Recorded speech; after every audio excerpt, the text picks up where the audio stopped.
We are live. Let's get ready to podcast. Fire it up.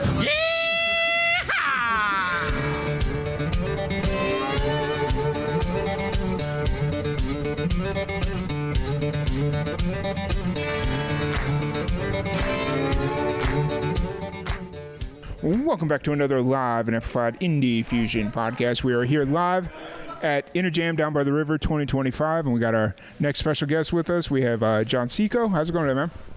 Going good, man. I'm glad to be back here again. Yeah, I was glad to see you on the bill. I'd gotten the invite.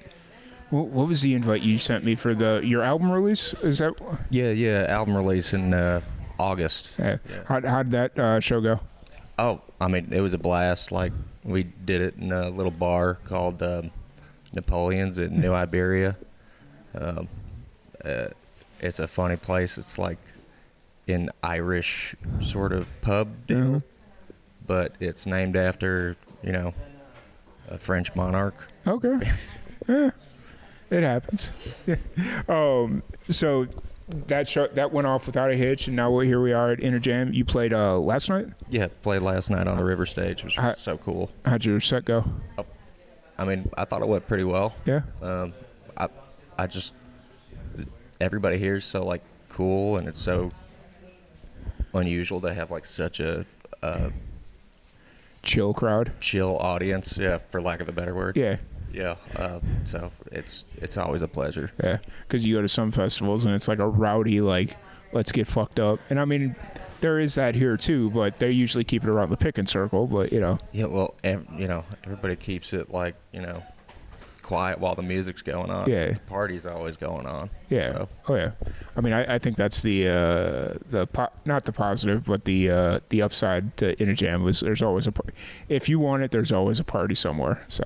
Oh yeah, for sure. I've seen more beer and alcohol consumed at these things than I care to ever admit, but it is what it is. So you played last night on the river stage, and did you play on the river stage last year? Or? Yeah, last year. Yeah, played on the river stage on Thursday or so. Okay, gotcha. So that's kind of your pocket in this thing is the river stage, it seems like? Yeah, I mean, I love it. It's just so intimate.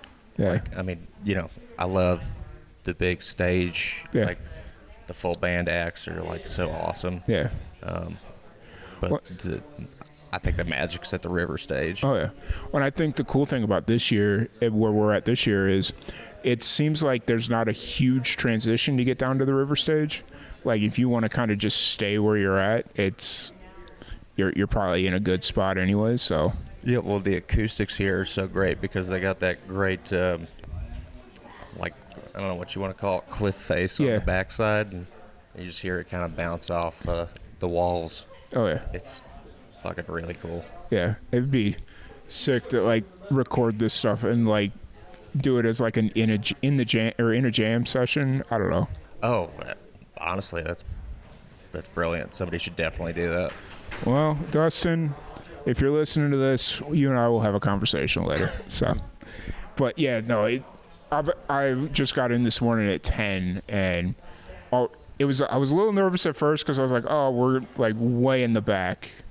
Like, it took me like 5 minutes to figure out where the hell I needed to go. Uh-huh.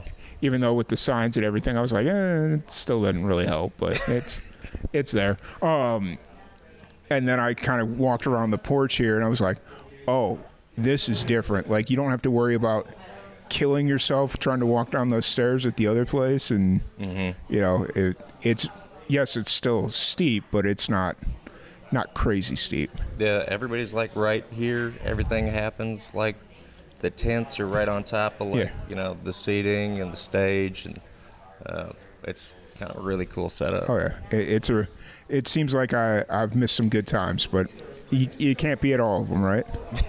Yeah. So your albums, you got your album out now officially. How did the release show go? The release show was pretty great. We had a good turnout. It's funny, out in Lafayette, everybody still buys CDs. Mm-hmm. So, like, I've only sold a couple CDs outside of Lafayette. Yeah. But otherwise, the vinyl seems to be going. Is that kind of what the Have you? Do you sell? Is like vinyl a big thing in Lafayette, or is it more the CDs than? It's more the CDs in Lafayette, but everywhere else seems to be Vinyl. kids are into like vinyl and cassettes and stuff. I don't have any cassettes. But Yeah. I should. Let's put that down. Sorry, I mean- my fiance's over there. Yeah. Cassettes are an interesting thing because, like, for me, CDs were convenient and vinyl was an experience. Cassette didn't. I don't have that emotional attachment to Right. like cassettes, but I guess like because I saw it during the pandemic with the DIY punk scene. Like they got really into like putting stuff out on cassettes because it's like honestly you could probably just print them yourself and Exactly. do it pretty good. Yeah, I think the DIY spirit's like a big part of it. Yeah. And like anybody can get started. Yeah, absolutely. But it's interesting. I've always thought it was interesting that cassettes are like making a comeback because I was like, there's no benefit to the sound quality on cassettes. It's just kind of like a medium there. Well, like the crackly sort of like shitty nature of Yeah. the like sound quality, I think is like part of its Yeah, charm, yeah, for lack of a better word. fair. And you know, I don't know, maybe some people enjoy. I always used to get the tape would get pulled out, Yeah. and then I'd have to like stick a pencil in and Yep. wind it up. It's like manually. it's like that meme where they have the cassette tape and the pencil, and it's like if you don't know the connection between these two, you're too young for me. Yeah, exactly. That's a good one. So, did you tour all the way out here, or did you just come from Lafayette, or did you? We just came from Lafayette. We've been doing a few scattered shows here and there. Okay. So, yeah, and then got some song festivals lined up. Yeah. And stuff after. Songwriter festivals are cool. Like I've started getting into those and just like enjoying the experience and like how they do them, where it's like they got 12 or 20 or whatever different venues, and it's like you jump from venue to venue, and it's like that seems like a really cool concept, and I'm gonna start getting more involved in a lot of that stuff. So Yeah, I mean, you know, the only downside is like you can't hear it all. yeah. You know. Whereas a normal festival, you'll hear a little bit of everything. So Yeah. so how's the music scene out in Lafayette going? You know, honestly, the music scene in Lafayette's struggling, but even for there's like a huge like Zydeco and Yeah. Cajun music scene out there, and even the guys who, you know, that music was born there, Yeah. and that's its home, but those guys have to go out and tour all year to, like, you know, turn a dollar. Yeah. But the music community itself is like, there's so many fantastic artists, Yeah. and everybody's really supportive, and there's such like a wide mix of like influences, and it's really cool to see. Like, it's a college town too, Yeah. and there's kids who are getting into like Cass McCombs and Yeah. like, you know, oh It's my God, not- I'm blanking. Was that New Orleans band? Not Broken Social Scene, Neutral Milk Hotel. Okay. That kind of stuff. Yeah. Yeah. I used to love all that stuff. Nice. Yeah,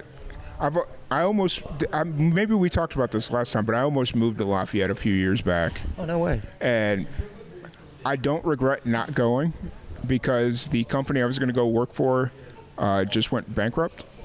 So it's like, that was probably a good call at the end of the day. Probably good for your career, yeah.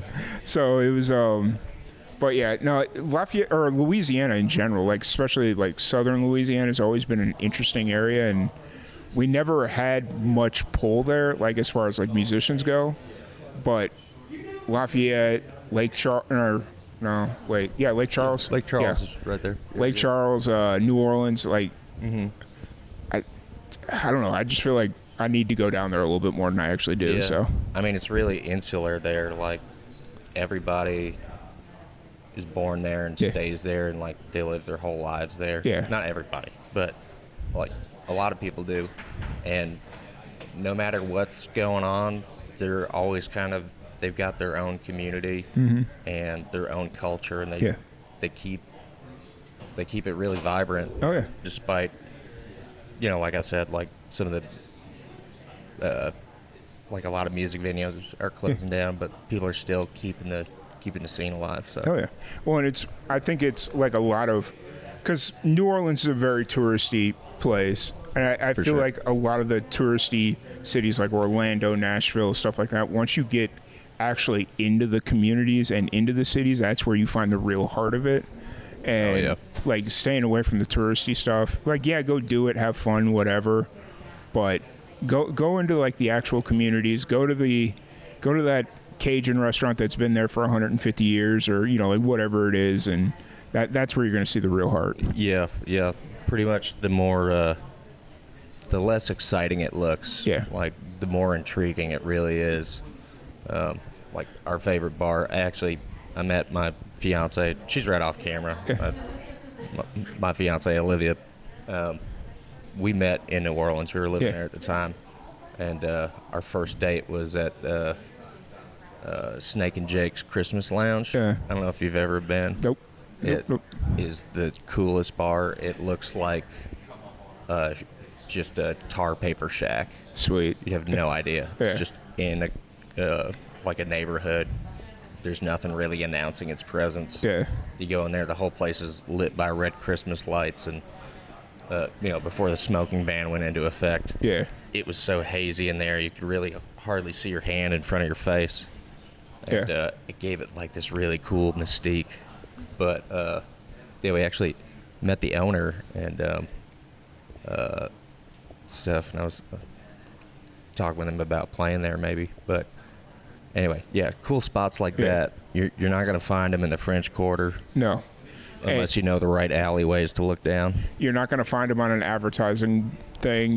It's just going to be a word of mouth, or you're going to get really lucky. I remember we were driving through Utah one day, or on a trip once, and it was like early afternoon, and I was like, we were on some back road because we had gotten off the highway and took some back roads to get to the next town. I was talking to my buddy. I was like, man, I'm hungry. Let's stop and get something to eat. And I just pulled up my phone. I was like, food into Google. Mm-hmm. And it was this little Greek spot. And I'm like, I can get down with Greek. I like Greek food. And he's like, yeah, me too.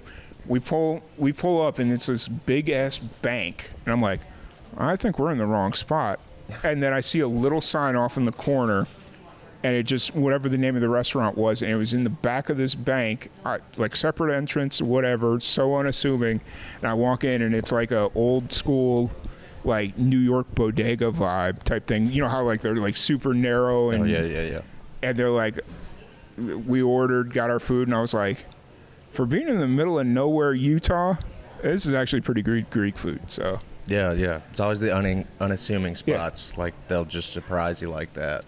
It's like, I didn't know Greek or Utah people got down with Greek food like that. I mean, you'll find interesting stuff everywhere. Yeah, there's a whole halal community out in Lake Charles. Yeah, just unexpected things. Yeah, I will say though, I need to come out and do my first crawfish boil, because I went down in College Station. They do every year. They'll do a crawfish boil. But what was it, last year when we went, was the last year or 2 years ago where the crawfish, there was a crawfish shortage. Yeah, there was 2 years. It was 2 years. Okay, so I tried to go down there 2 years ago, and they're like, oh hey, the crawfish boil is now a shrimp boil or something. Like it was like shrimp, and I'm like, I'm not mad. I like shrimp, but I've never had crawfish. I want to try crawfish. And so I might have to come to Louisiana to do that one. Oh, well, hey, if you want to swing by Lafayette, we can't boil crawfish because we're not that cool, but we could point you to some people who do. Fair. Yeah. Is it not that is it more commercially popular, or is it like no? Okay. Like, people do it out in their yards, like when crawfish is in season. Mm-hmm. And it's a real thing. Okay. My fiance's family, every year for her papa's birthday, they'd have the whole family, the extended family, come out. And, they boil crawfish just pounds and pounds and pounds of them, and then pour them out onto the tables, and you just kind of dig in. And it's really cool because it's made with like vegetables that he grew in his garden. Yeah. And they got elephant garlic the size of, my fist. And then at the end, once everybody's eaten all the crawfish and everywhere's littered with carcasses, we pick them up and we go dump them into trenches in the garden. What do you want to call those? Yeah, we compost them to make the veggies for the next round. Nice. So that's full circle right there. Yeah. Or the circle of life, right? I think. So, but no, that's cool. I was always kind of curious because I always see like, especially in like southern Texas, they'll do like the crawfish, like they'll do them as like fundraisers or whatever, and I'm like, oh, that just feels like a very touristy thing to do. I didn't know if it was like. Oh no, it's a legit thing. Yeah. No, we love it. People love it. Nice, sweet. So now that your album's out, what's kind of the plans moving forward? Are you playing shows consistently, or where are you kind of at? Yeah, we're trying to get like a little tour set up and everything. We got a little project going on that's interrupting, sort of organizing that. Our producer, I think I mentioned to you last year maybe, our producer, my producer, what do you want to call it, he actually is a filmmaker as well. Yeah. We were buddies who went to college, and they're doing a feature this November.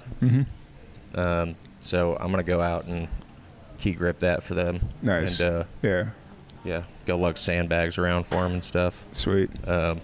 So, we always got our creative endeavors going on and stuff. Yeah. Working with our friends. Nice. Yeah, I got my first short film coming out in 5 years. Oh, congrats, man. It'll be December 12th. So it was something we shot back in 2017. And I finally was just like, you know what, let's get it done. I watched it the other day because I put it out, or I finished it probably back in May, or April or May. I was just like, you know what, let's get it done, and then we'll put it out on our 10-year anniversary. Just something cool, different. Right. I watched it the other day. I was like, oh, I don't know if I want to put this out. Like this is bad, because and I remember why we didn't try and push out the documentary when we first filmed it, because it was like we were on the road with a punk band, and then they broke up mid-tour. Oh, but that's got to be like the most compelling. But before that, it was literally nothing. Like it was, so not to give anything away, because I kind of play with it a little bit in the documentary. We were on the road for 10 days. For the first 8 days, it was shows of max 7 people.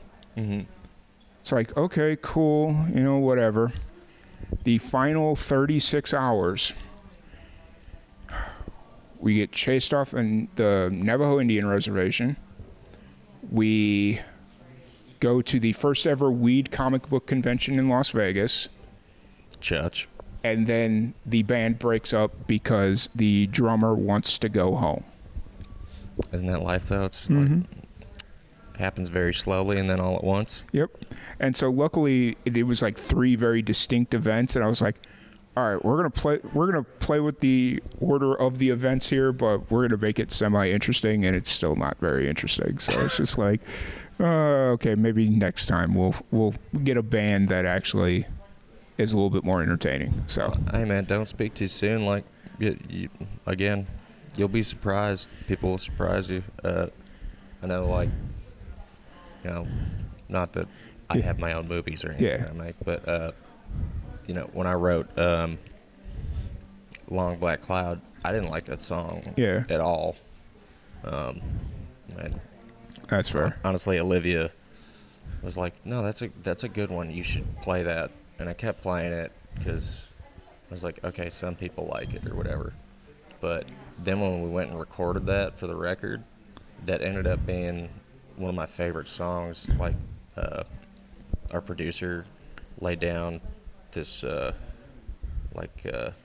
freight train rhythm on it, or railroad rhythm. I forget what you call it, that beat or whatever.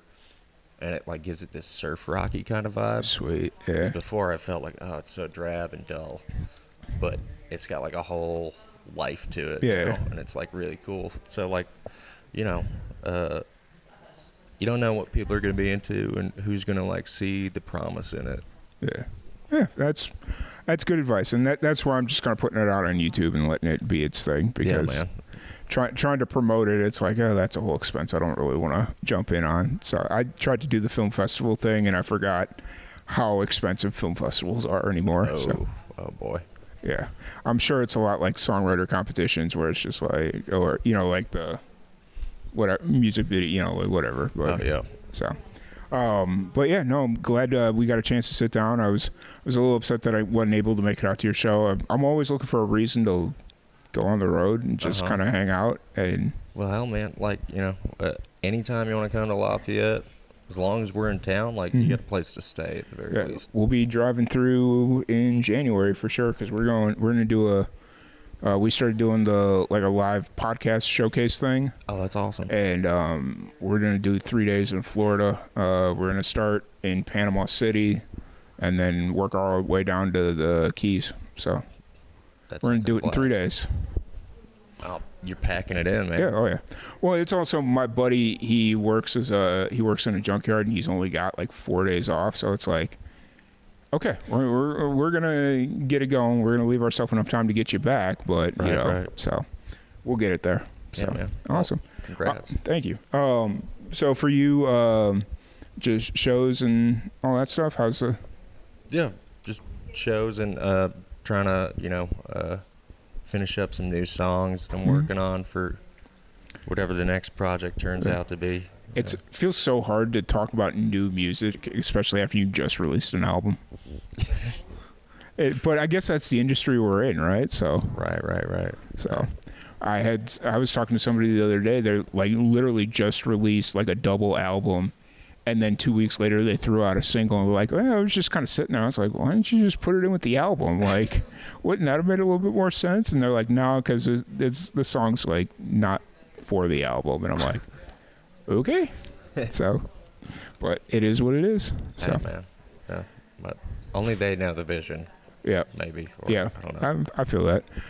So social media, where's the best place to find you? I'm on Instagram, John, JOHN _CICO, Cico. Nice. You find me on, where can they find me? Facebook, Bandcamp, bandcamp.com/John Cico. Nice. Spotify, all that shit. Fair. Now I have to ask, because I see it on your arm. Is that a Outsiders reference right there? That is an Outsiders reference that is also the name of like my favorite skate video. Okay. So like, yes. Okay, fair enough. I was sitting there, I was like, is that what they actually say? Yep, and that's actually what they say. So Stay gold, yeah. Yeah. Because everybody will tell me stay golden, and I'm like, that sounds better and like as a standalone term, but I don't think that's accurate either. But that may be correct. I don't know. I think English. they say it both. I think it goes both ways. I don't know. Yeah. Whatever. But once again, really appreciate your time. Thank you so much for joining us. Oh, dude, thanks for having me. I'm really glad to be back here again, and I promise I own different clothes. I think I was wearing the exact same shirt and hat last year. Didn't you have a black hat last year? Okay, maybe I did. I don't know. For whatever reason, I vaguely remember a black hat, but there's so many people around here who the hell knows anymore. So. But yeah, man, thanks for having me, and congrats on the 10 years, man. Yeah, thank you. Good luck with the show out in New Mexico. Oh yeah, we're trying to make it a whole thing, make it a yearly thing, and start just bringing people out to New Mexico, because they got a really cool scene. Just a lot of people just don't know about it, so trying to shine a little bit of light there. So. Right, man. Awesome. Well, once again, thank you everybody for joining us, and we will catch you all later. Sweet.